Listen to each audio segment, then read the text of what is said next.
Welcome to the Comic Binge. I am your host, Paul Herman, and today we're going to be talking about Star Wars comic books, which we all love comic books, right? I mean, that's why you're here. So get ready because we're going to be talking about the High Republic. Yes, Star Wars, the High Republic. Talking about the Acolyte. Maybe we can talk about the Bad Batch, Tales of the Empire. If I can get the other statesmen to kind of calm down and stop being the other statesmen. But we'll find out. I'm very curious what he thinks about a couple things tonight. But without further ado, I'm going to talk about all the crappy things I like to talk about. Like, hey, go subscribe, please. If you haven't already, I'd really appreciate it because that's just helps us out, all that jazz, and appreciate everyone already has. But yes, we're here to talk about the Star Wars comic books today. But without, I couldn't just be me. I have to have other people. So first, we'll bring on the other statesman first, Mr. Scotty Fun / Ryfin. Sir. Trying to figure out some melody that will go along with that drum beat. Well, I'll tell you right now, it's not Kiss oriented. We'll just say that. Well, then forget it. I'm done. No, straight up. I will send you the file. I will send you the file, and you can write whatever you want. Okay. And I will play it for at least for Marveling Star Wars. Which I almost forgot to say. Oh, yeah, this is Marveling Star Wars, episode 13. Hey. What the heck? 13 episodes. That's pretty cool. It's all right. That's not bad. It's late for you. I'm sorry. Yes. I'm sorry. All right. I'll get this over quick for you, I promise. I do this for you and for the next guy you're going to introduce. Exactly. But I will, honestly, I'll send you the file. I'll send it to you. All right. I will, I promise. All right, that's awesome. Last but not least, on Marveling Star Wars, which honestly is my favorite Star Wars show name, by the way. I'm just going to say it. It's not just my own favorite. For me, it's like for everybody. I think it's better than everybody's, including my own other Star Wars podcast. So it continues. Screw that. Marveling Star Wars. No, I'm just kidding. But I do love Marveling Star Wars a lot. But not, yeah, I love the name. Chris! What's going on? What's going on, man? How you doing? How's the back? We don't talk about that. That's fair. All right. That's fair. But you are, really quickly, what comics have you been reading? Non-Star Wars. Go. Ooh, not Star Wars. Damn it. As I just caught up on everything Star Wars. I just read all of the my God. All right. How about this? Okay, wait, hold on. Really quickly. You legitimately want to talk about Dark Droids. I did. Yeah. I did? You don't know? It was. Did something happen? It's probably one of the wildest, and when it starts, it's really good. Like it's basically zombies but with robots, and then the wheels very quickly fall off, and it's way too damn long. It's way too long, and by the end of it, I was just like, I don't know how they let him write this. Honestly. Soul? Yeah. So on a scale of 0 to Clone Saga, what are we talking about here? Well, I love the Clone Saga. So that's not a great no, it's just very rarely does a Star Wars comic kick off with so much really great potential and then just falls flat on its face. So yeah, because Vader Down started off well, but it ended very quickly. Yes. I love Vader Down. Yeah, it's good, but it didn't overstay its welcome. I loved the whole War of the Bounty Hunters idea, except that it was a whole bait and switch to talk about Crimson Dawn and Kira and all this stuff, and the whole War of the Bounty Hunters. I mean, it was trying to be Shadows of the Empire, but different. And but no, Dark Droids is incredible. You should read it just because. No, I don't know how they allowed. Like I said, I don't know how they allowed him to get away with it. It's wild. It's one of those things where it looks terrible on the outside. I'm not gonna lie. And I love Charles Soule. We're gonna talk about that tonight too. So I don't want, but yeah, I think we will cover it eventually. We're gonna make the Elder Statesman read it, and may have to even drag Garrison on this too. I mean, I've just got make it you guys- all. I mean, I'll, it's always my plan to read all this stuff. So yeah. No, me too. Yeah, yeah. Because I read it in like I went on Reddit and I found like an actual order, like an actual list, because you have to go through like the main series and then the D Squad and then all the different episodes of the issues of Star Wars and Darth Vader and Dr. Aphra and Bounty Hunters, and next thing you know, you're like reading 40 issues. Just concern me that they're called D Squad, but we'll get into that, I guess, at another time. Whatever. You haven't even finished freaking Clone Wars, so have you? I mean, come on. Yes. No, I'm in season 2 of Rebels. So wait, no, Ryfin. What the hell? Why didn't you tell me this? What? You got that far? I'm in Rebels. Past Clone Wars. Yeah. Yeah. When did this happen? I didn't know I was supposed to send out invites. Well, yes. Like my finale party. Hold on, Ryfin. I've been telling you to read this since like 2015, or watch this. Excuse me. Watch what? Clone Wars. Oh, well, I did. Damn it! All right, hold on. It's not like I was like going, I'll never watch this awful, miserable thing. I know, but okay. I get this. I'm gonna have to talk to you, but we're gonna have to talk about this later. Okay. Had all the Blu-ray sets already, and Okay, I know. Did you Yoda arc where he goes to Dagobah? Come on. Did that happen? I don't remember that either. What season was that? Okay, it's technically the last season before Disney brought it back with Darth Maul. It was it was like the last episodes where he goes to freaking Moraband. Mm-hmm. That Dagobah? Yes. Oh, Darth Bane. I did not understand that. I guess I was thick in that instance. Okay, all right, hold on. The Mortis arc. Yeah. What'd you think of that? It's weird. Do you like it though? Shut up, Chris. It's I don't know that I dislike any of it, but it plays out like a giant allegory instead of like an actual episode, and sometimes I'm just a little literal. So that kind of throws me off a little. Okay, I'm very literal. That's fair. And as I'm watching this, I'm watching a giant allegory. Yeah, and I like that though. I think that's cool. But listen, that's just me. That's just me. So, okay, we'll talk about this later because I'm glad you did because I love the Clone Wars. I love all of it. I love Rebels. Go ahead, just skip Resistance. Don't even worry about that. Yeah, no, Resistance is awful. Well, and the other thing though that is interesting is like around season 4, this thing takes a dramatic visual upgrade. It's like jarring how much improved it is visually all of a sudden. Oh, yeah. Like Bad Batch. Woo. And well, and obviously you get the Rebels and you see all the starships. The thing, Rebels starts off cheap and it gets a little better too. And season 1 of Rebels, like the same 5 guys are in the background of every scene. Sure. But, yeah, and that's to be expected. But I still think Rebel season 1 is damn good Star Wars in my opinion. No, yeah, it's good storytelling. Yeah, no. Season 2 is like it's funny. I feel season 2 and 3 are kind of like they're a little inconsistent. Like they're not bad. They're just not as consistent as 1 and 4. 1 and 4 are like chef's kiss. They're so good. They're so good. But you're not that far yet. But you will. I'm in late 2 right now. The last couple episodes of 2 are phenomenal. Chris doesn't know what you think about the finale. The finale is amazing. The finale of Rebels season 2 is great. Finale pissed me off. Holmes. All right, we're getting off the rails already, yo. We're getting off the rails. All right.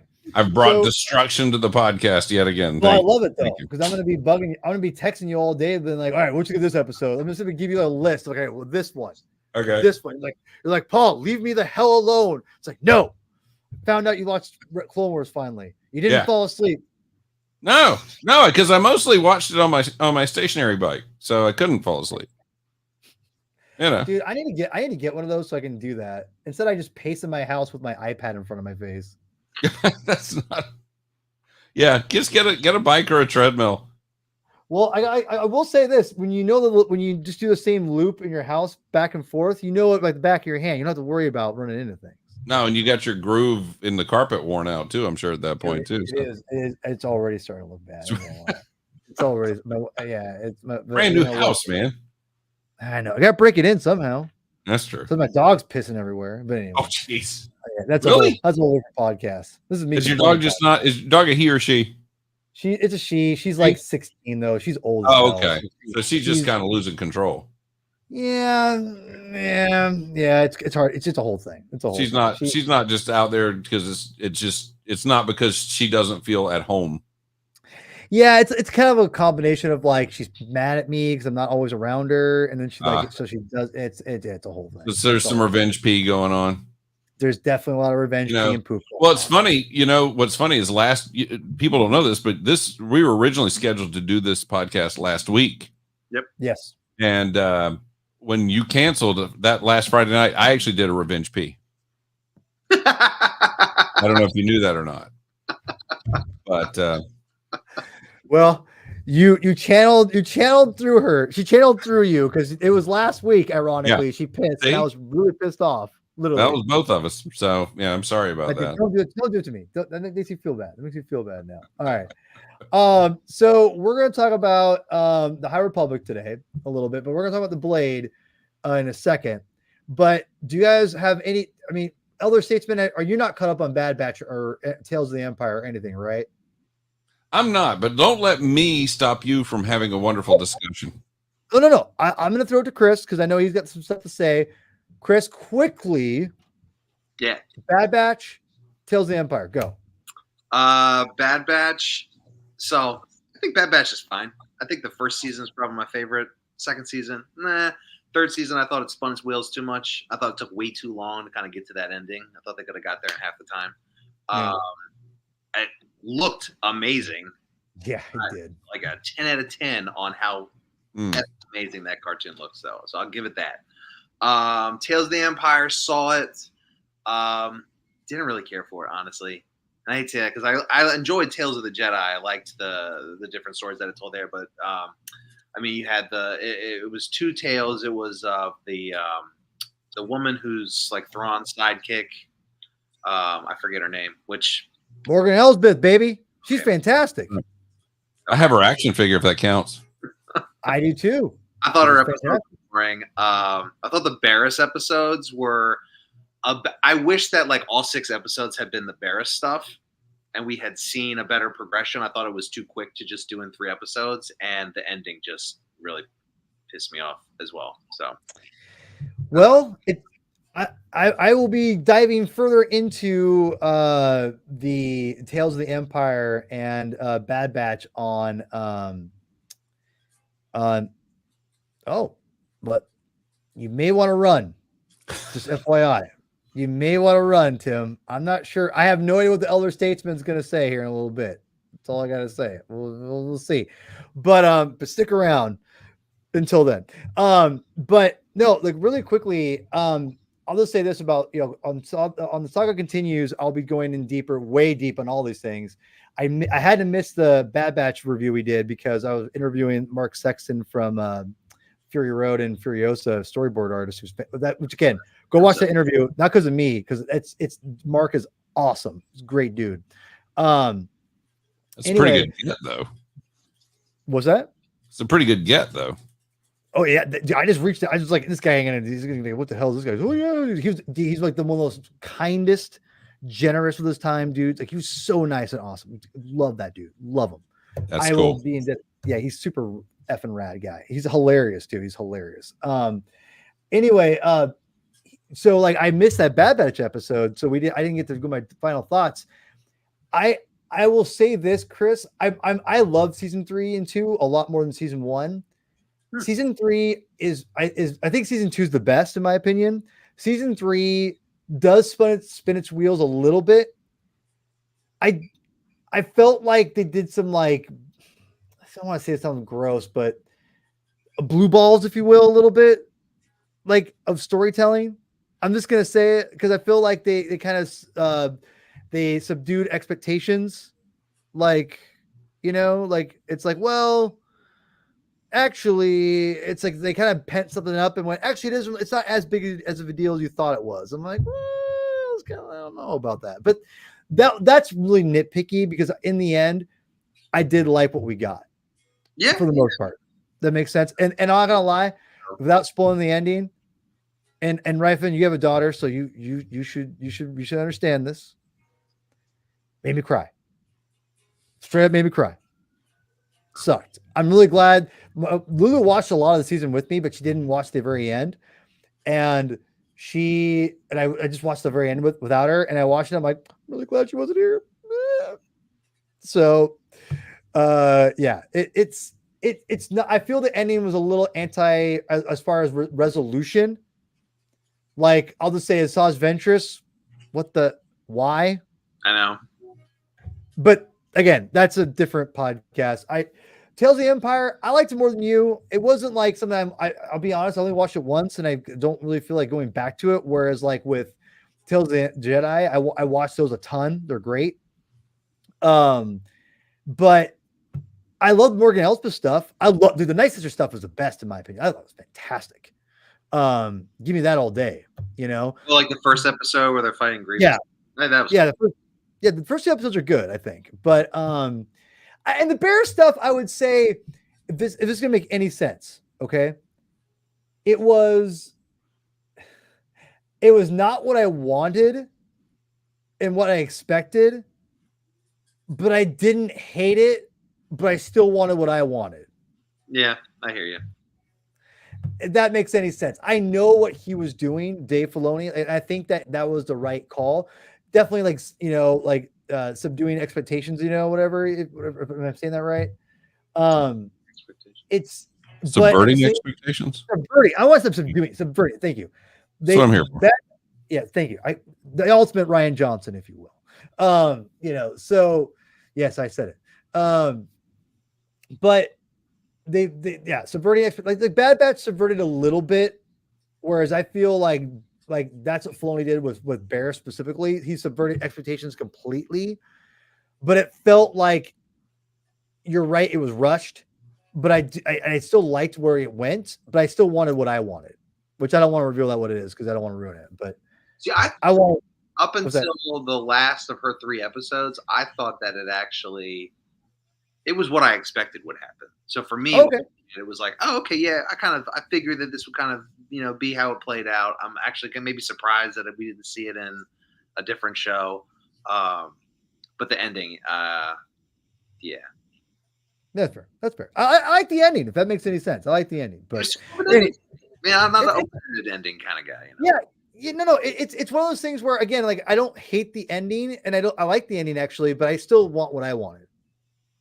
Which I'll tell you privately later. I don't want to spoil it for people. Go watch it. I don't like spoiling things, unless we're deep diving the whole damn thing. Anyway, all right. This show, High Republic. What? High Republic.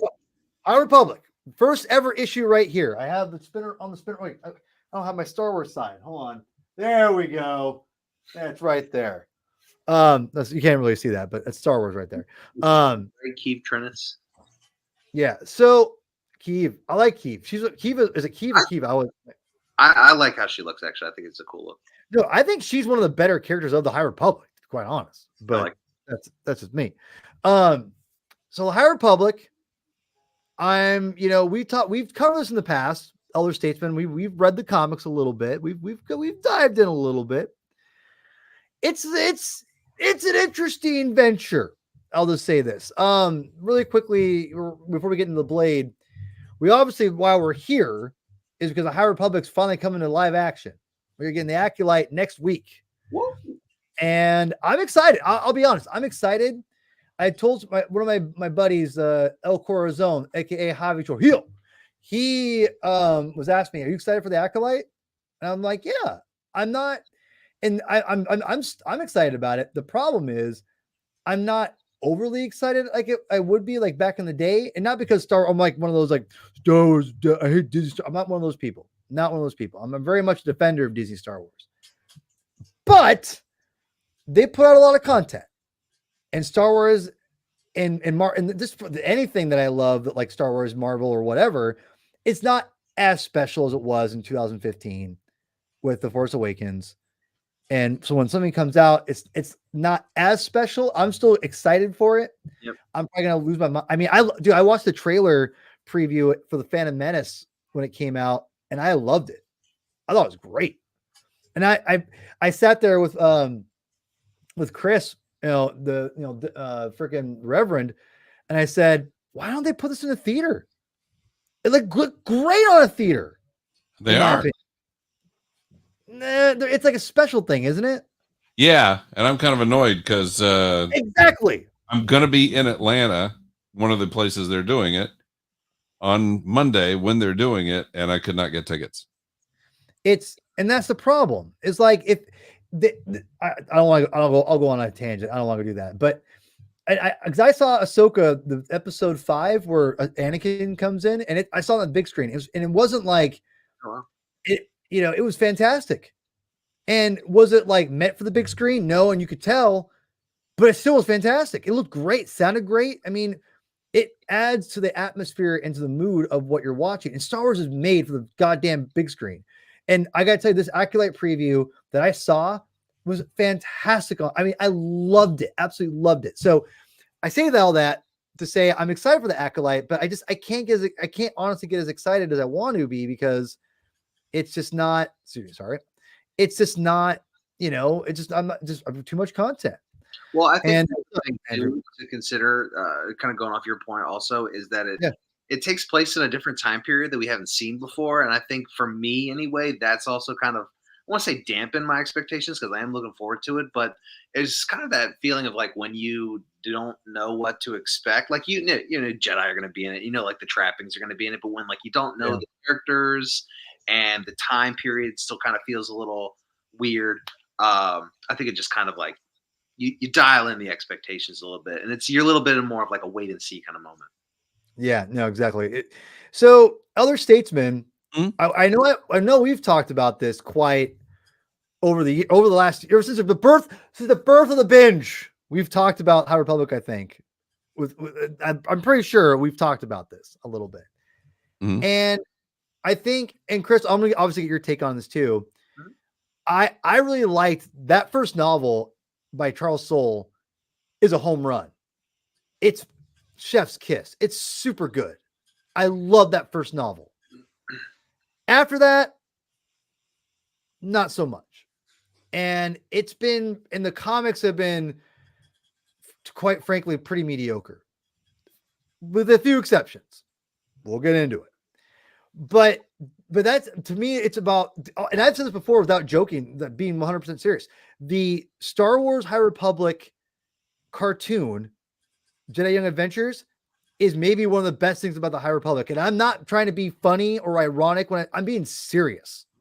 I love that show. I wish my daughter liked it more because I love it. I'm not joking. She gets up and walks out while you're still watching it. She'll watch it with me when there's new episodes, but if she likes the Charhound. She loves Ember.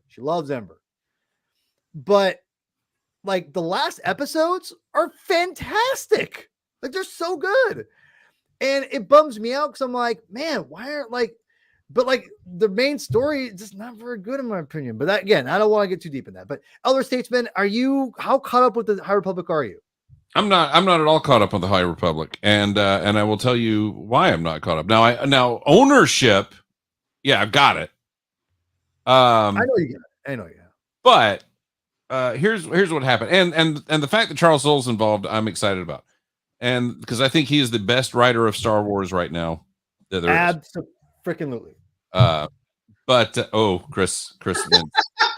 Got a wince out of him on that. Whoa, Chris. Do I have to kick you out? Look, you gonna talk about the boy? I like him, but he's hit or miss for me. That's fair. But you also brought up we haven't read Dark Droids yet. Maybe we feel differently after Dark Droids. So I don't know. Yeah, well, or D Squad, which I think you have to go to the back room at the video place to rent. But now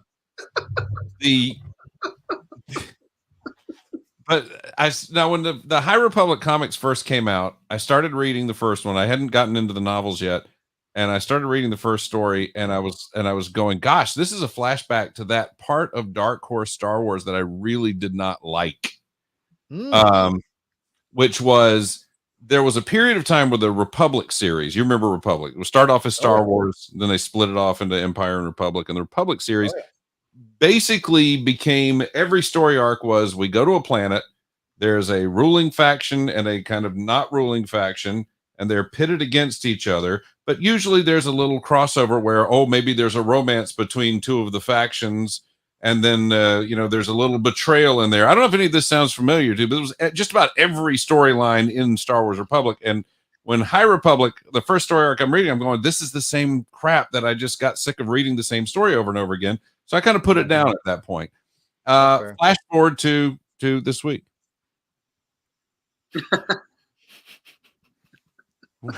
Where we had a story where they go to a planet where they've never been before. Stop it! Okay, all right, hold on. We'll get there. Okay. But God damn it, right? As soon as you started saying that, I'm like, oh no, I know it's coming. I'm reading it. I'm going, yes, I know. Yes, I know that. Yes, I know. Yes, I know they're going. Yes, of course they're going. Yes.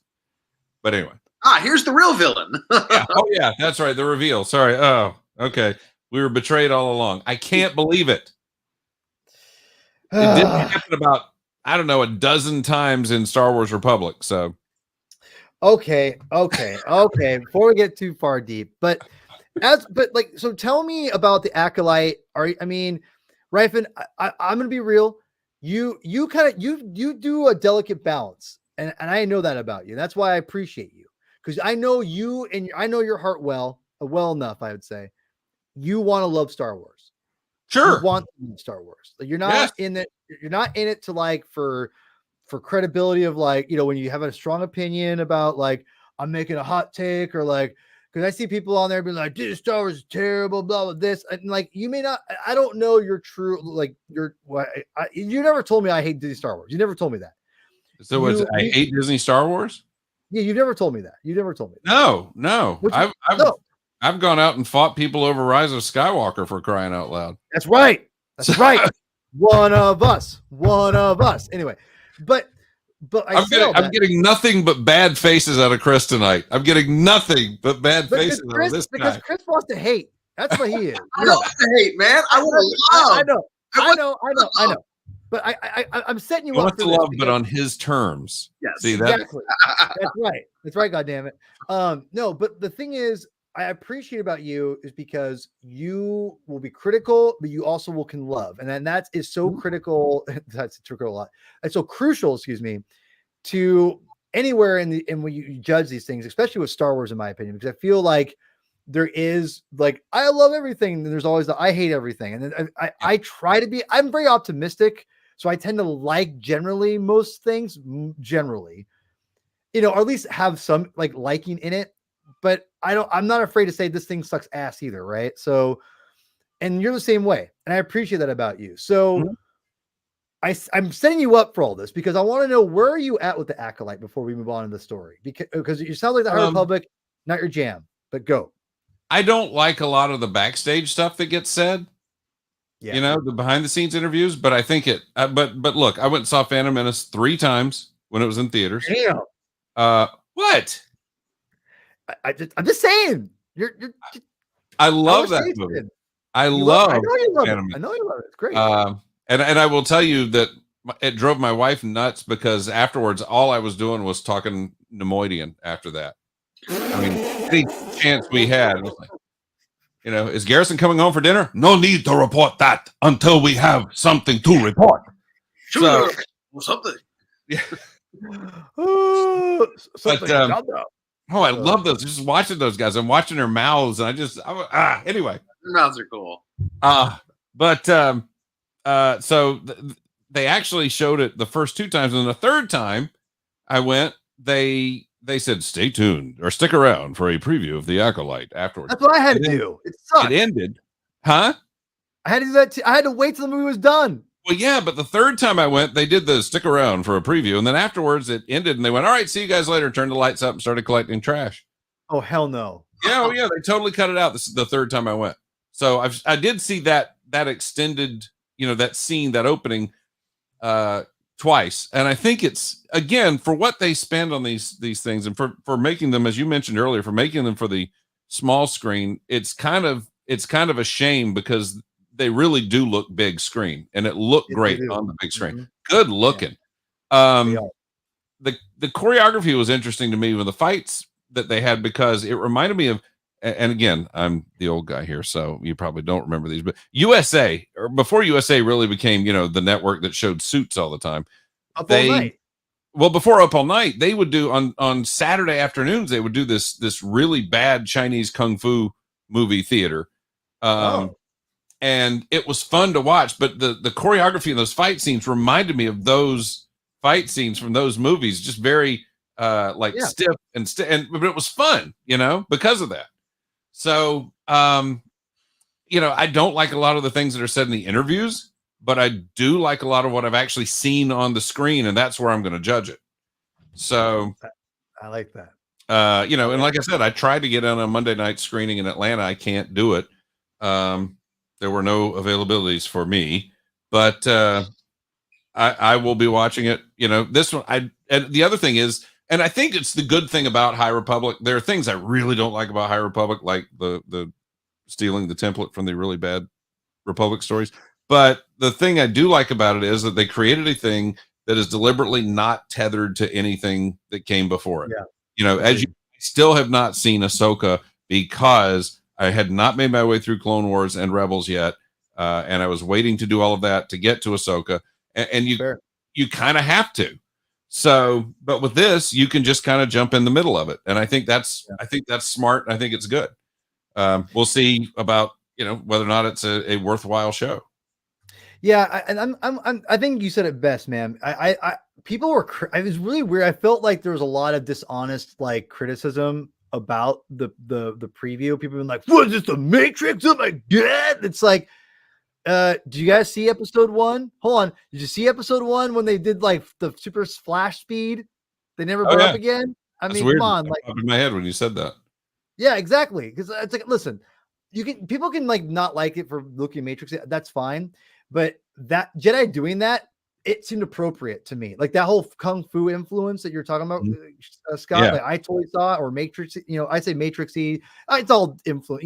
What it's all the same, right? But the kung fu Matrix stuff that they explored with the Jedi in this, I thought was super cool. I liked it. I'm like, this seems appropriate. It's a good, and this is a big key thing about, I think, anything Star Wars going forward, including, even like George Lucas within himself. It's how you interpret Star Wars, interpret like at that what it mean, what you interpret it as. And I think that Headland is at least interpreting Jedi a certain way, and that vision is it's very strong. And I hmm think that's what I like about it. I mean, listen, I have no idea what you're referring to about the interviews, and I really don't care because I hate interviews anyway. It's just publicity, stupidity. It's just stupid anyway. I have no idea what's being said, so I can't say I agree or disagree with what they're saying. So that's why I won't even watch. It's not even worth it for me. Because, like you said, it made a great point. Like I'm gonna judge it based on what's the show. It's what I'm here for. So I yeah. don't really. I mean, again, going back to being an old guy, I would buy Fangoria every so often. You remember Fangoria? You Oh yeah, I remember? remember. Yeah. Okay. I would buy Fangoria every so often. And what I always loved about reading Fangoria was that these guys who made these really awful, schlocky, $2 direct to video horror movies would talk about their allusions to Shakespeare and the classic literature that we're modeling after, and all of this others, all of these messages that they were putting into it. And when you watch them, that's not there. It's a $2 piece of crap bloody movie that you're watching for the shock and horror of it. So, what somebody says they're putting into it versus what actually shows up on the screen. I mean, it's Well nice that said. that's what's in their head that helped them create that little concoction. But if you don't see it on the screen, why should you let the interview about it weigh you down? You know what I'm saying? Right, Ryfin, I just want to say I appreciate you. I legitimately, that is so well said. Thank you. About that, but no, but I'm saying that was you nailed it. And and that's the thing. Like, will Acolyte be good? I'm optimistic. The reason. How about this? I'm gonna throw it out there. Ahsoka was good because it got a lot of buzz with a lot of us out there who love Star Wars and love Ahsoka, and it's a decent show. And I think people who are curious, I think liked it for the most part. But they definitely felt maybe a little lost. But I think the show does a good enough job of like keeping people engaged. Right? I'm just being real. The difference between that and the Acolyte is such a, like you said, such a great jumping on point that anyone can jump on it, that it feels like, because of the strong vision that it has, I almost think it's going to be either people are going to really love it or they're just going to be like, this sucks ass, because it's such a specific vision. Does that make sense? yes. Like I feel that's what Star Wars needs though too, minus maybe it was, hopefully Headland has more guidance and more this is, listen, I'm just gonna be real, less Ryan Johnson and more TLC around her as far as guiding her, telling the story, instead of just being like, have it, just do what you want, blah blah blah blah blah, and just like, and then your vision becomes a complete catastrophe of like splitting everyone down the middle. And I feel what we've seen of the Acolyte and what I've heard of the Acolyte, it seems like we're getting a very all the reviews just a little reviews I've seen is that it's very different. But I don't see people saying like, oh my God, it's subverted. They did this and the Jedi all of a sudden like have like, they're like, you know what I mean? Like they're not like, it's not like going out of its way to be different. It's just, it's telling a different kind of story. And someone compared it to Twin Peaks at some point. I was like, what the F? I mean, from the mystery aspect of it, right? And I'm like, interesting. So I feel that there's going to be before the show could really like hit with the mainstream audience, because it is such a different, like, obvious thing from everything else, like you said, a jumping on point. So I hope you're right, because the little I've seen and heard, I'm very optimistic. Very optimistic. But if it sucks, I'll say it sucks. But I don't think it looks like it sucks right now, to be honest. I think it looks decent. So this takes place after the books, right? What's that? For all the phases, right? This is after. Yeah. It's like wait. Yeah, it's like the last. Takes place after. It takes place after. It's the last phase of all of the High Republic. That's I believe so. Yeah, I believe it's like. All right, so we need to fact check this. I don't know if I agree with that. I can't. No, I'm not saying it is. I'm asking if it is. That's not. That was my understanding going into this. It was a good bit after the High Republic stuff that had happened. It's still High Republic era, but it's like at the after all the phases. Yeah. Okay. I don't know. Let's see. I haven't been following the High Republic as closely as I want to. I wanted to love the High Republic. I'm getting back. But that's a good way to segue, actually, because this series is very mediocre that we're looking at right now, and the series after it, pretty goddamn mediocre. And they're just not. It's just like you talk about like how not interesting it, like the old stuff, that it feels like the same. I don't know if it's the same like storytelling you were saying, like Ryfin, but I definitely feel Dark Horse boring era in this. And granted, like there's only so much they can do, and it's all part of this big narrative, which I like idea, but the comics are just not good. And I feel like, I'm sorry, I'm just gonna say it, Kevin Scott is not my favorite Star Wars writer. They need to get him off. I think Jose Older is a lot better of a comic writer. Charles Soule's he's the one we all said he's the best Star Wars writer maybe in working that's outside of the movies and film or whatever, or TV. And it's just unfortunate that we're not getting quality comics. Besides, the Blade, which we're going to talk about today. Now, don't hate this, Ryfin. I know you're ready to be like, I heard this story before, blah, blah, blah, blah. Listen, I get it. I have not read it. This is the first phase 2, Chris, I've read anything. I hear you, man. I love this. I love this a lot. Is it I'm gonna admit, was I captivated by the overall story, the overall plot points? No, but I wasn't there for the plot points. I was there for some mother effing Jedi Knights swirling some lightsabers. Quarter angle. And I got it. And I really liked it. And here's what I would say. You kind of got some of that. The plot is weak. Yes. But the main characters, I think, are extremely interesting, in my opinion. And Chris, and very, very invincible. Chris, I'm gonna let you go first. I'm gonna let the elder statesman go last. I wanted to read multiple, but my life got crazy, and I thought it'd be cool to focus on. We'll focus on the other some of the other miniseries eventually too. Don't get me wrong, but I want to work on the Blade first. I hadn't read it, and it's Charles Soule, who I love dearly. I think he's a great writer, and I haven't loved all his Star Wars stuff. I think I liked most of it. I didn't like Anakin and Obi-Wan as much as other people did. I thought that was one of his weaker ones, but I was looking forward to this, and I wasn't disappointed because the one thing that I think that Charles Soule gets is characterization, and he's really good about bringing out the characterization in his stories. I think that's why I like him so much. But again, that's just my opinion. But you're more of a High Republic fan, I think, than all of us here. What was your take going into this and everything?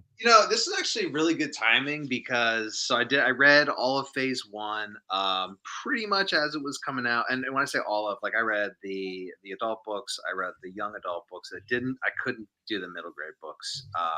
And then of course the comics. Right.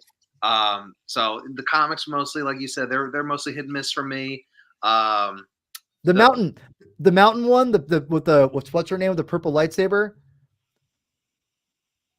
Oh, Vernestra. What's her name? Vernestra. Yeah, that's a solid one. That's a pretty good one. That's a good one. I didn't read it. Sorry. It's not bad. It's actually I tried that one, and that actually might be written by Kevin Scott. I'll have to go check. I don't know, but it was. Continue. You said it was amazing, and then the second book was not as good. I actually thought the last book, the Fallen Star one, wasn't bad, but it ended on. It was okay. It was okay. And then they said, "All right, Phase 2, we're going to go back in time 150 years." And I was like, "All right, you know what? I think I'm out for right now because you ended on a really cool cliffhanger, and now I've got to wait even longer to find out what happens." So now all of Phase 2 is out. It's over, and literally 2 weeks ago, I was like, I'm going to jump into it and started reading the books, and actually. I was shocked at how much I super have loved everything I've read right now.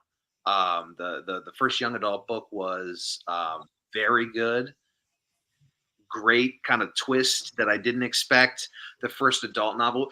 The interesting thing about High Republic in Phase 2 is that when you don't have the Nihil as the villains, it's just the era. So and the Blade's a really great example of it. At the start of the book when they go to that space station and they're like, hey, let's pick out another mission. It's just that kind of feeling of the Wild West, it's that feeling of adventure. But without kind of that overarching, here are the bad guys, they're invading, and how are they kind of nerfing the Jedi so that they can be a credible threat to us. So the Blade, well, first off, I love the artwork in this story. It's really good. Star Wars comics lately has been so hit or miss for me. There's some comics that have really great artwork, and there's some where I'm like, why are you tracing so much? The artwork in this story, for the most part, is really great. And Charles Soule, he Porter Engle's not a new character, right? He was in the first High Republic book. He shows up. He was 50 years older. So it's cool to kind of see him younger. I will say, as somebody who's read so much High Republic stuff, this was not the story I thought it was going to be. I thought the story was going to be about how he became the Blade of Bardata. That's his nickname. They always talk about he's the Blade of Bardata. And the book ends when they're like, "Oh, we're going to send you to Bardata." So I was hoping we were going to see where he gets coming. What? There's a sequel coming. Yeah, but I think the sequel is going to – I don't know. I mean, maybe the sequel is going to take place in it, but is going to show it. But, I mean, the sequel is going to be released during Phase 3, I imagine that it's going to be in Phase 3. Yeah. So I don't know, but no, I like you were spot on with this whole notion about how he brings the characters out, because I mean Porter Engle, he's so charismatic. He has so much fun. The introduction scene when he's got the sabacc cards and he deflects off fantastic. And that was a very fun moment. It just felt it was fun to read. I completely agree with Scott that the overall story was very predictable. It felt like we've seen this a bajillion times in a Star Wars story. But I loved his relationship with his sister. I thought that was really cool. Yeah. Just the whole notion of, when you talk, when you hear about the Jedi, especially in this time period, and they talk about, how they forego attachments, and then to see these two Jedi who, really they work best together, right? I thought that was really kind of cool to see. And here's an interesting tidbit: the woman mercenary that he fights, she shows up again in Phase 3. So I Wikipedia'd her because this is an interesting character, and so apparently they still come into conflict in some of the later stuff. So, but it was really cool. Like I said, I've been reading it in order. They mention a couple things. They show a couple things that were mentioned in some of the earlier books. So it's kind of cool to like see them. It made it feel more connected without feeling very shoehorned in, which I really liked. I don't know. I liked it. I didn't love it, but I liked it. It was a solid read. It was a quick read. Okay. And Elder Statesman, before I throw it to you, I want to just comment on a couple things. I think the one thing I really liked about this story, and it made me want more, is the fact, like you nailed it, about how they just go, let's go pick a mission. Let's go pick something. And we've only had this overall narrative, like the Nihil or that stupid like swamp thing creature things that were awful, which then whatever the Den Gear or whatever the F their name. Oh God, it's terrible. That was bad. I'm sorry, that was bad. I thought it was kind of cool at first, and then I was like, no, this is dumb. But anyway, that all that being said, to see them, Porter Engle and Barish go walk up and be like, let's pick a mission. I love that. Like, I want more stories that are just isolated things where I don't have to I can just read a cool story about Jedi. And that's what this is. And I think that's why it's so refreshing for me to read something that's not about, a Skywalker story. I love Skywalkers, but like, give me something that's completely separate that I can just read 4 issues. And even though it may be a generic overall plot, and finishing like Scott is not happy with, I appreciated the fact of the characterizations were interesting.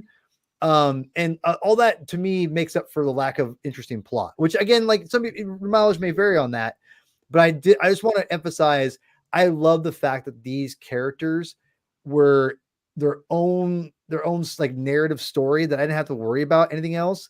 And I got to see just Jedi operate, and that was really refreshing. So I love that aspect of it too. So Elder Statesman, before I give it back, yes, guys, I have to admit, Kevin Scott did write good comics. This is actually pretty decent. I'll give him credit.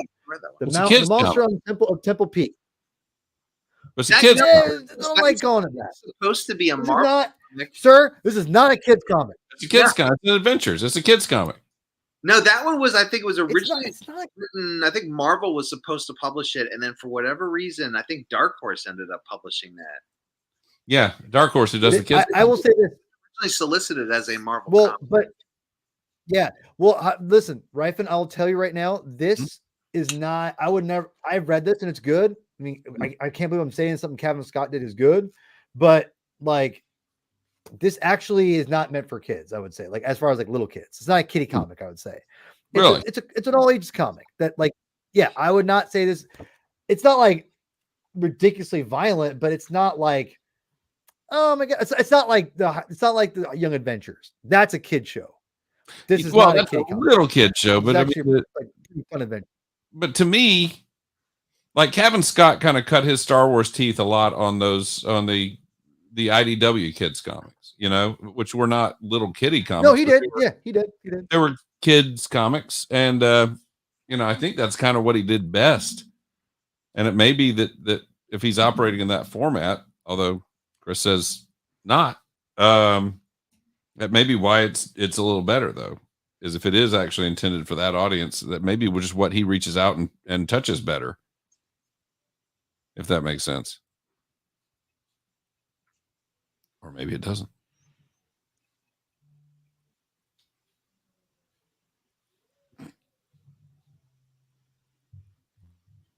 I'm out of the loop. Have I gone silent?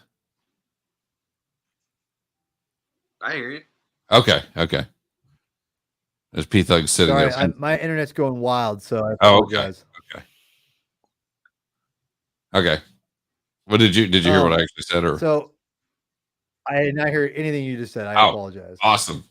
No, I was just saying that Kevin Scott's kind of his bailiwick with Marvel or with Star Wars comics was doing the younger aged comics.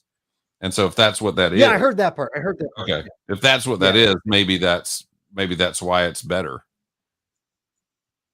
Maybe it's actually not. It's not bad. It's not like he's the worst writer ever. It's just I hate to use the word the kids love. It's very mid. Yes, the kids do love that word. It's so the mid word is, I hate using it, but that's why I feel like the definition of his is just mid. It's just like it's fine. See, but anyway, but like I owe him a debt because he brought Jackson back into canon. I know. So, I know. I have to usually try to find a way to defend him when he's under fire. So,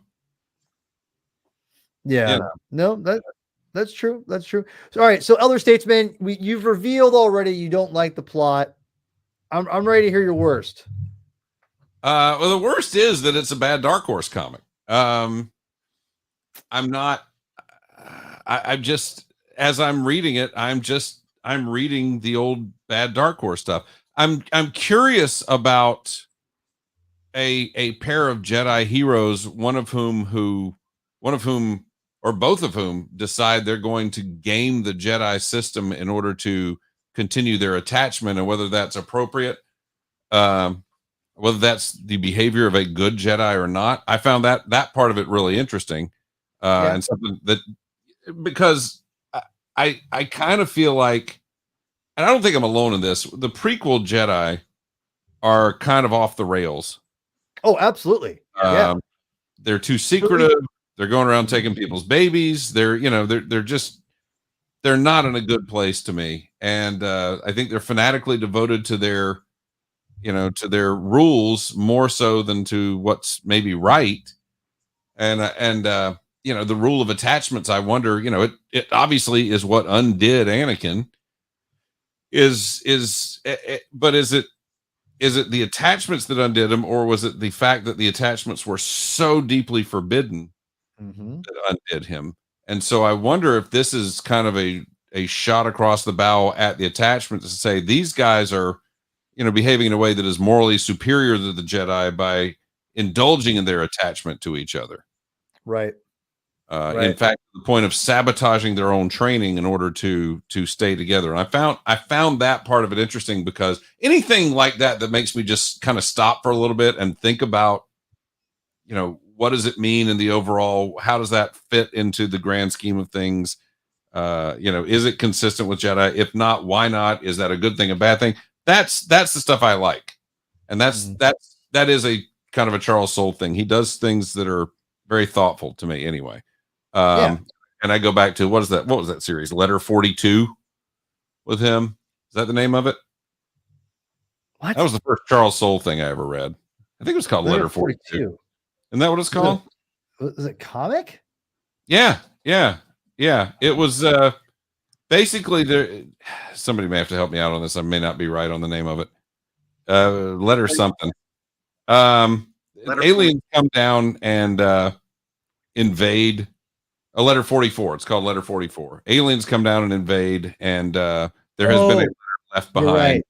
I remember Letter 44, and that's the first. And it was one of those that I thought was really thoughtful. Gave you a lot of things to chew on. So that I appreciated about it. The plot just as you know, ground me down. Because we had seen it and we've read it so many times before. with very little differentiation between that and the stuff that I don't care for anyway. I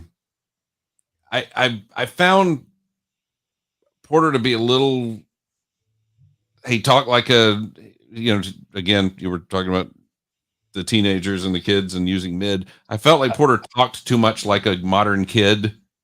Yes, his snarkiness. Okay. So I want to stop you there just for a quick second because I 1000% agree, and it drove me nuts because Charles Soule is better than that, and it bummed me out. Bummed me out. I get annoyed when Star Wars doesn't fall back on timeless. And exactly. On contemporary. Yeah.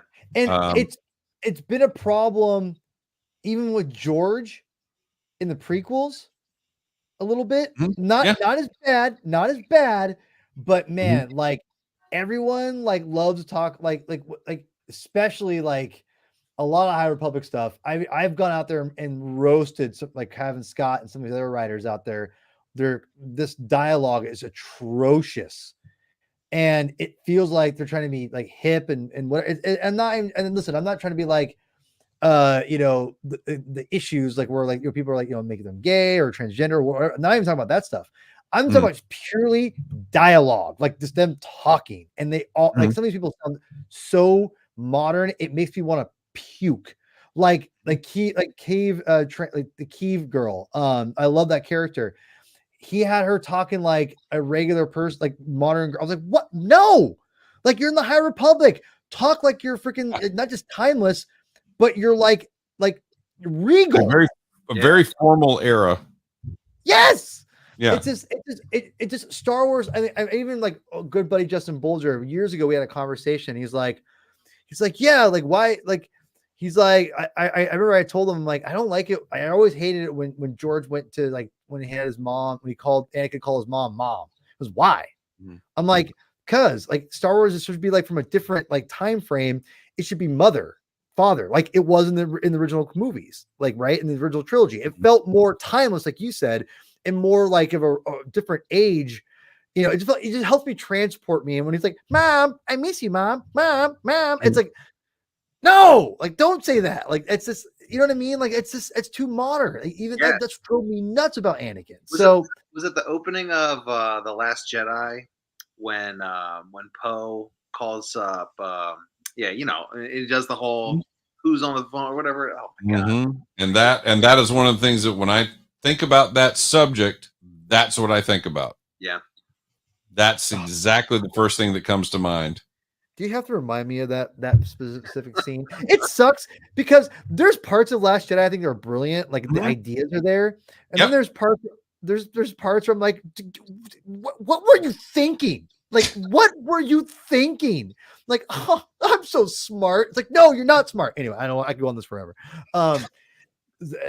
One day I will do a Last Jedi, like just me spewing out my hatred for that movie, but a lot of issues in that movie. Anyway, but yeah, I want to say that I echo what you say about there were some parts of this that made me disappointed because Soule's I think a good writer, and I felt like this dialogue was a little bit not his best in my opinion. So no, but again, I did at the end of the day feel like it was just kind of a I'll tell you the other thing that just it's a me thing, and I know it's a me thing, and I'm sorry that it's a me thing. I love it. I hate flying lightsabers around with the Force during a fight. I just hate it. It goes back to Zahn and Heir to the Empire. Hold on. Okay, boomer. I'm too young to be a boomer. I love you. It goes back to Heir to the Empire, where every 7 seconds Luke would throw his lightsaber and it would wheel around and take people out and fly back. Cool. Come on. It's lazy to me. It's lazy. Hold on. Back in my day, the lightsabers were like Excalibur, and you had to hold them with 2 hands. Yes. Stop it. Vader's a one-hander. Stop it. Yes. Vader's the only guy that can do it one-handed. Probably because that robot hand.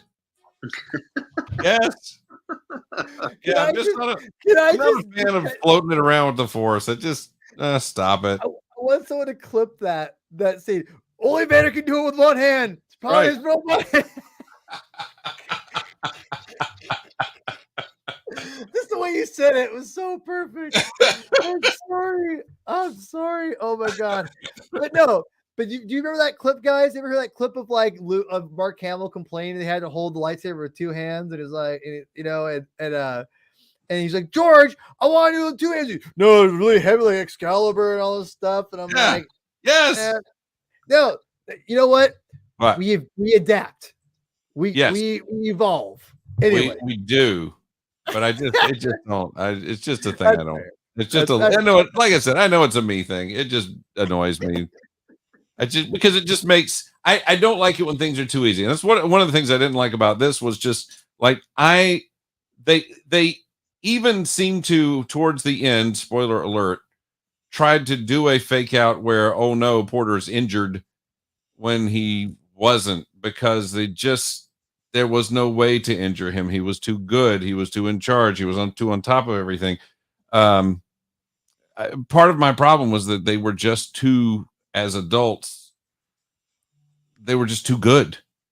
There was no real threat at any point. Did I ever feel that Porter in particular was going to be in danger, and he's the one who's running into danger all the time. Okay, Chris, I want to throw it to you in a second because I want that's a great point, and I think it's a fair point, but I want to counter that. Okay, so I'm going to throw this at you, and I'm going to see if Chris agrees or disagrees. So he can agree with the old guy or agree with the younger hip guy. Yep. I think you yep. I'm no mid kid's going to get me down. No, no. Listen.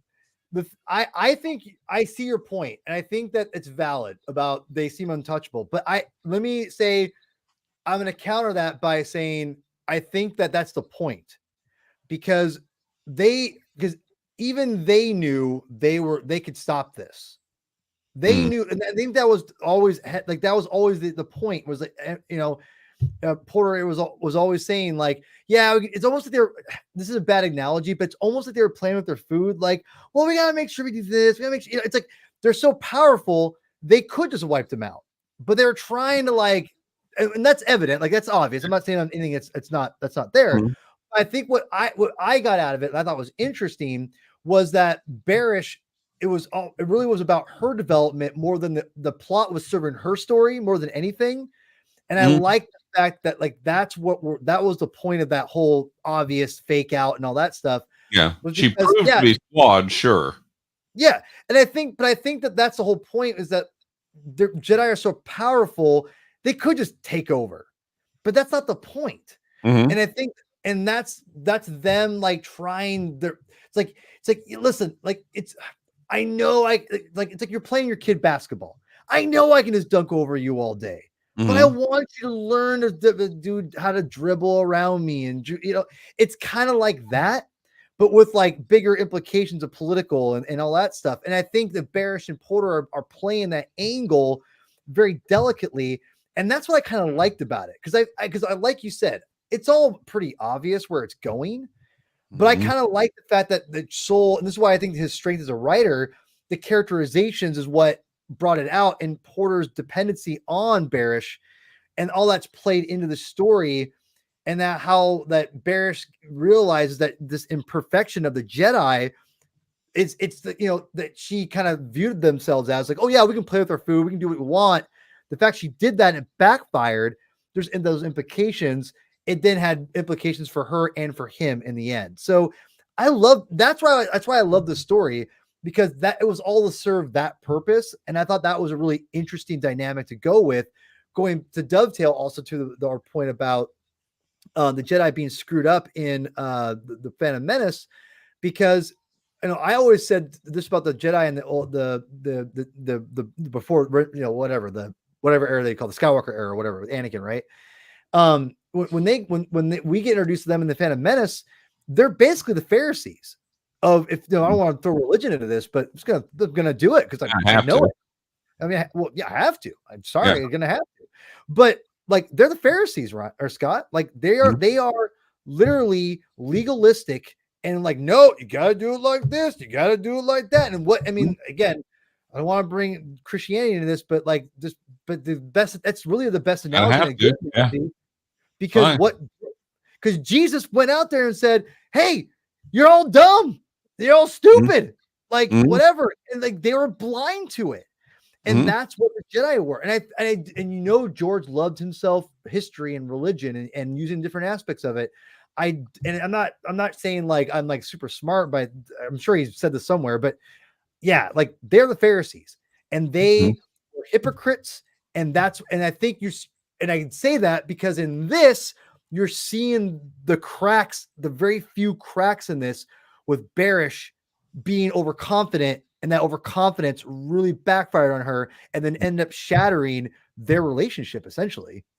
So I mean, anyway, Chris, I want to what do you think? Like, am I onto something? Is Scott right that this plot is so weak that nothing could save it? So no, I think you're right. I think when you look at Phase 1 of the High Republic, the Jedi are so overconfident in everything that they do that when the Nihil start doing these raids, and when they bring out these creatures that can turn you to dust, like they're shitting their pants, like they don't know what to do. They haven't come up against an enemy like this. They've been so overconfident that these force these villains that don't even use the force, that they can overcome them and very easily defeat them. Just throws them for a loop. And then when they go back into Phase 2, that's what you're seeing, right? You're seeing the Jedi at their most overconfident, and even so, like you said about Barish, like if you've read the High Republic and you see the name Barish, and because they talk about it in Phase 1, the Barish vow, so well, something's going to happen to her. So it's not quite a happy ending, but yeah, they are super overconfident, and Phase 2 I think does a really good job of kind of setting the stage for how the Jedi kind of don't learn from these mistakes and get to the point where they are in Phase 1. Phase 2, a lot of Phase 2 is from the villain perspective, and you can really kind of see what the galaxy at large thinks of the Jedi, and it's not as nice as it is. It's like by the time you get to Phase 1. So it's very interesting to see how they don't learn from their mistakes. They stay overconfident, and they kind of reap what they sow in a certain respect. Scott, do you want to counter any of our rebuttals to you? No, because I don't think you were rebutting anything I said, so it's cool. I didn't see any of that as being a rebuttal. I don't really disagree with any of that. My problem is you plunk Porter into the middle of this battle, and you plunk him into the middle of this other battle, and you plunk him into another conflict. And at no point do I ever feel that he is in jeopardy at any point, which I feel like you kind of need to have when you're putting a character in a dangerous situation. You kind of have to have the feeling that maybe something could happen to him. And at no point ever. But I kind of feel like you should. But if he survives already. Yeah, exactly. Thank you, Chris. He survives already? Well, yeah. He's so we never put Obi-Wan in any jeopardy in the prequels? Well, yeah, I mean, but like like in The Godfather Part 2, De Niro's Don Vito Corleone got put in all kinds of jeopardy. We knew how he dies at the end of the first one. But Scott, to be fair, you could argue the same thing. Like, well, I knew he wasn't going to die, so I didn't think he was in jeopardy. No, but at least they put him in jeopardy. And this, there's never a kill him. Huh? They try to kill him. Like, yeah, and he just goes, yep, one of these, and 4 of those, and 5 of these, and 6 of that, and just he's just too competent. It gets me. Okay, Chris, respond, because I have rebuttals. Well, they do such a good job of really showing the dichotomy between Porter and Barish, right? Like Barish is the one who's very cerebral, right? You almost never see her use a lightsaber the entire time. I think. Good point. Yeah. Right at the end. Whereas he's always running it head first. He's always doing this whole. Refund.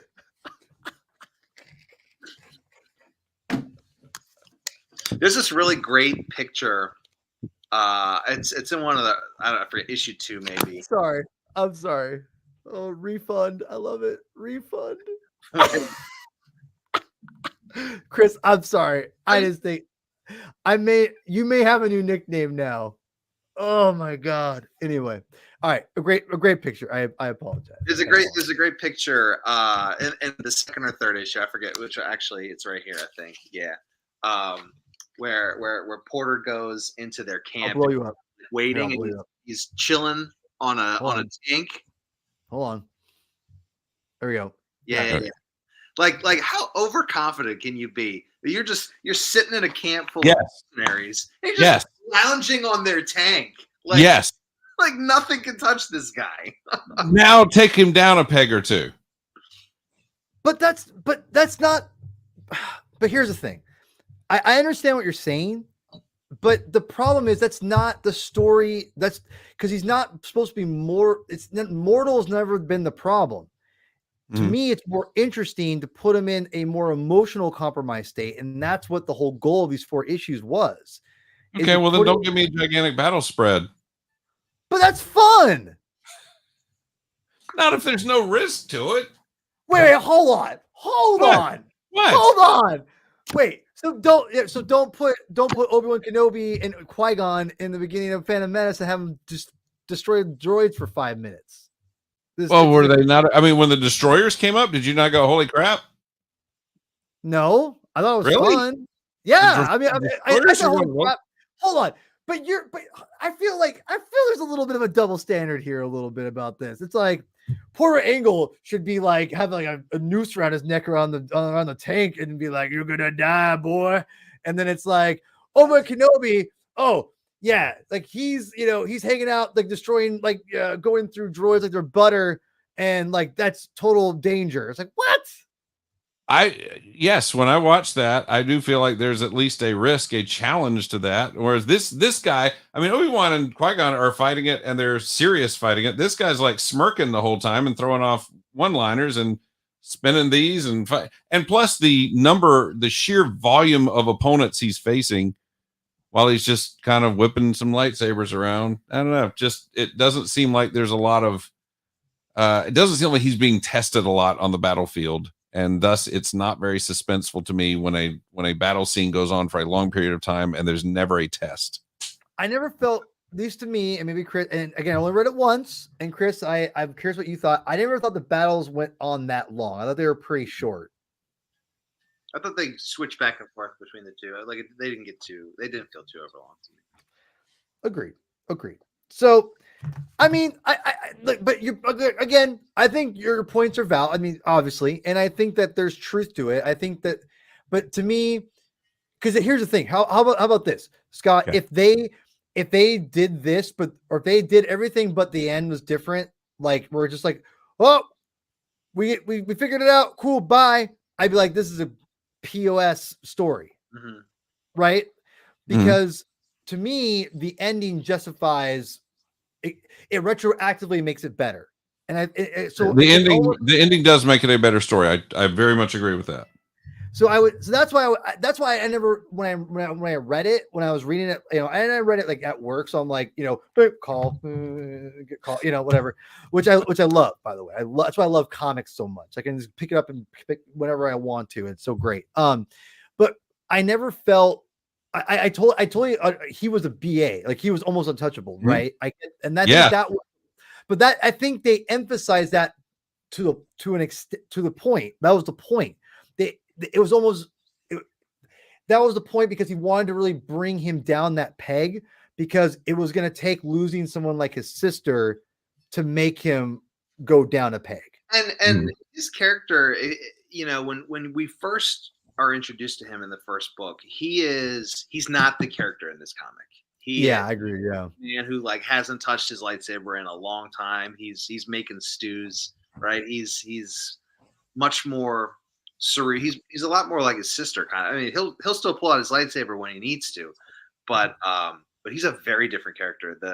So it's kind of like Dalton in Roadhouse. I have never seen a Roadhouse movie, by the way. There's only one to watch. I have not dived into the Roadhouse expanded universe, so it's yeah, The universe should never have expanded. it's fair. But my understanding, they haven't showed what happened when he earned the nickname the Blade of Bardata. But my understanding is he does some stuff that really sets him, really kind of messes with him. I think, and he gets this nickname, the Blade of Bardata, where he clearly has killed a ton of people. And will we see that in the Broken Blade? I don't know. But there's a definite character progression where he goes from being the guy in this story of being the quippy, nothing can stop him, to clearly being maybe pushed too far now that he doesn't have his sister to kind of maybe rein him in a little bit, and then and the character we see in phase 1 where he's a much different character. And I'm looking at the character encyclopedia guide written by my old buddy Megan Krause. You're awesome, Megan. Miss you. You're probably never gonna watch this, but it doesn't matter. I still love you. But she or her and her writing partner did a great job on this book, and it's definitely worth it if you love the High Republic. I'm looking at this picture of him right here. I can't really see it, but he's got. I'll say this: he's got an eye patch, so he's missing an eye. So he must. SH must go down with him at some point. So, so yeah, I guess wrapping this up, final thoughts and everything, all that jazz. Great conversation. This is a great conversation. This is why I really like the three of us. This is fantastic. Because I definitely see your point, Scott. I feel like the ending, like that was the whole thing was to build up and to get us to that point of like Porter Engle is untouchable, but that emotional side, the downfall is there. Like it's set up here, and again, that whole arrogance of the Jedi is up front and center, and I think that's all intentional. That Soul has done a good job doing. So I recommend. Listen, if you're getting ready for for the High Republic, I don't think this is only 4 issues. You can pick this up.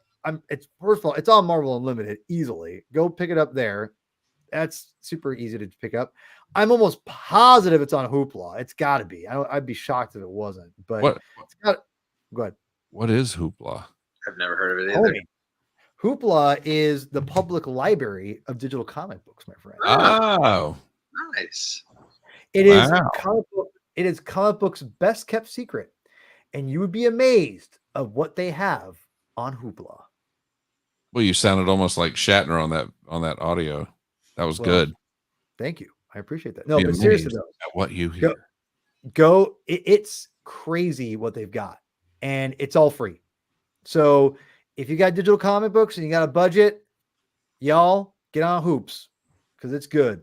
And Marvel Unlimited is a great deal too. And listen, I'm just gonna plug it real quick too. This is the best comic app out there. It's fantastic. DC Infinite is incredible. So I like my physical copies, man. What's that?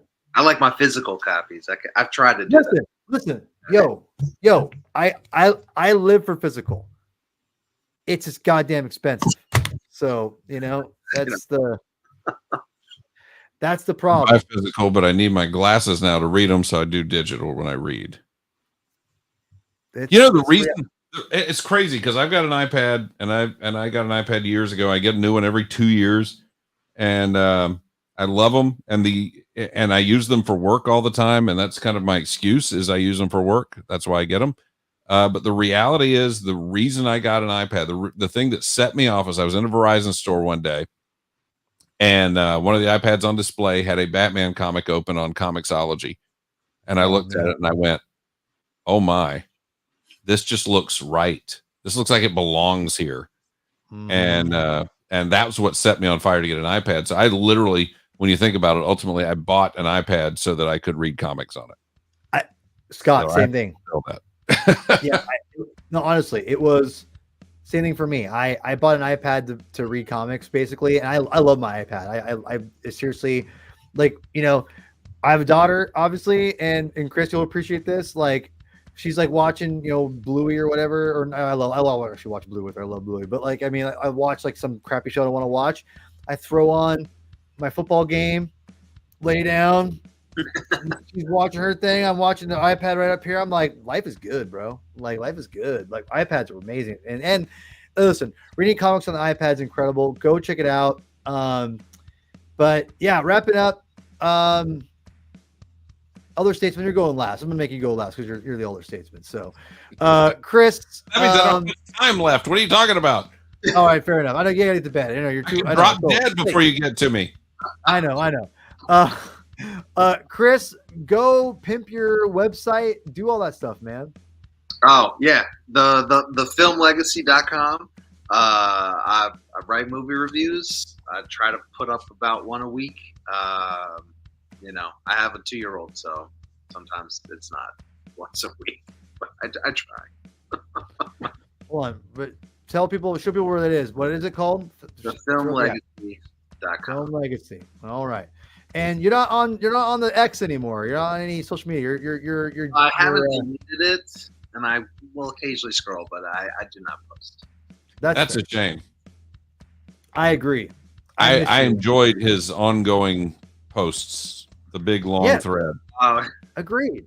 I enjoyed that. I always enjoyed it.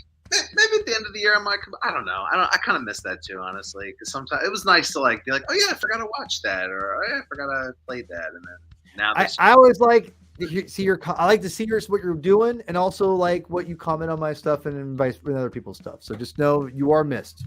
You are missed. So, but thank you for joining us this late. I appreciate it. Oh yeah, man. Thanks for having me. Yeah. All right, elder statesman, you're next. You get the next promotion. My promotion is don't look for me on the web. I'm good. You might regret it. I always say that if you're liberal. I always say that if you're liberal. You may not like it, fine. But you know what? If you put that aside, Scott is one of the best people you'll ever know. So just know that. You know, it's weird because we all seem to be people, and that should probably come first. But that's just me. That is weird. It's weird we are people, then we have political views that are different. All of us people. We're all people are people. Yeah. Tell me where that's from. You know where that's from. People's is people. I don't know. What is that from? Oh my god, are you serious? What's that from? Muppets Take Manhattan.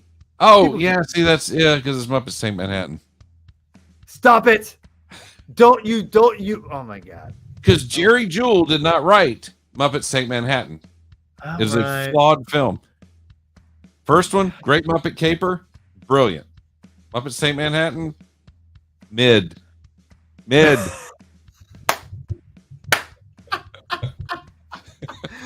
All right. But that was perfect. That was goddamn perfect. All right. Go. You have nothing to promote. You're done. No, really. I'm working. No, I hang out online every so often. It's Google Scott Ryfin. You'll be very entertained. There's a lot of stuff out there already. Yeah. There's a lot of stuff. I'm assuming from the last. I'm just gonna say this. I'm just gonna say very lightly. Judging from the last week, you may have a lot of content. Yes.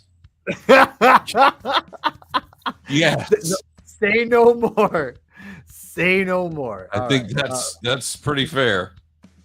That is fair. So, you guys are troopers. Listen. I really appreciate this. You guys are awesome. I love doing the show with you guys. Like, I honestly do. I look forward to it. And super appreciate it. I'm very. In a couple, we'll have to schedule something in the next month or so because I want to get your guys' take on the Acolyte really bad. We're gonna read that other High Republic comic, which I forgot. What is it called? You know what it is, Chris? Trial of Shadows. Yeah, Trial of Shadows. I think. Yeah. It's really it's one of the better ones. I only read the half of it, but I liked it a lot. The entire Phase 1 story in 5 issues. Really? Yep.